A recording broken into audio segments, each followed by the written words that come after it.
আল্লাহর হাবিব সাল্লাল্লাহু আলাইহি ওয়া আলিহি ওয়াসাল্লাম একবার একটা যুদ্ধ থেকে ফেরার পথে মরুভূমির মাঝখানে সেনাবাহিনীকে থামিয়ে বিশ্রামের ঘোষণা দিলেন যে তোমরা একটু বিশ্রাম নাও।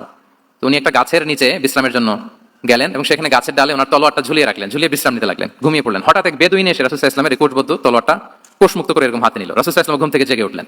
এবার বেদুইন বলতে আরম্ভ করলো, মাইয়ামনাউকা মিন্নি, এই মুহাম্মদ তোমাকে এবার কে বাঁচাবে বলো, এই তো আমার হাতে তলোয়ার, কে বাঁচাবে? সাথে সাথেই আল্লাহর হাবিব সাল্লাল্লাহু আলাইহি ওয়া আলিহি ওয়াসাল্লাম উনি উত্তরে বললেন আল্লাহ। উত্তরে কি বললেন? কোনো চিন্তা ভাবনা নাই যে ওরে আঘাত করা যায় কিনা পাল্টা, বা কোনোভাবে ওর কনফিডেন্স ডাউন করা যায় কিনা, এদিক সেদিক কারো সাপোর্ট চাওয়া যায় কিনা, কোনো দিকে না তাকিয়ে কি বললেন? আল্লাহ। সবসময় তিনি আল্লাহ কেন্দ্রিক ছিলেন।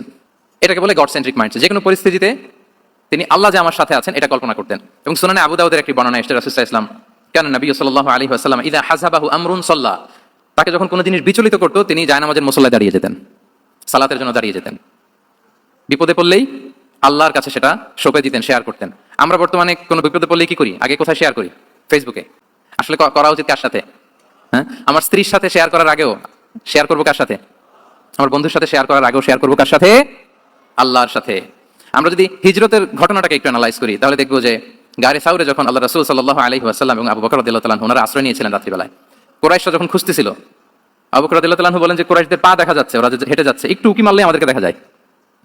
তিনি অত্যন্ত ভীত সন্ত্রস্ত, তটস্থ, নিজের জন্য নয়, রাসূল সাল্লাল্লাহু আলাইহি ওয়াসাল্লামের সেফটির জন্য। রাসূল সাল্লাল্লাহু আলাইহি ওয়াসাল্লাম আবু বকর রাদিয়াল্লাহু তাআলা আনহুকে বলেন যে আবু বকর চিন্তা করো না, লা তাহসান ইন্নাল্লাহা মা'ানা, আবু বকর চিন্তা করো না, আল্লাহ আমাদের সাথে আছেন। সুবহানাল্লাহ। আমাদের সাথে কে আছেন? আল্লাহ আমাদের সাথে আছেন। এটা হচ্ছে গড সেন্ট্রিক মাইন্ডসেটের উদাহরণ। এই বাক্যটা মুখস্থ করা যাবে? মনকে তুমি বুঝিয়ে বলো আল্লাহ আছেন আমার সাথে।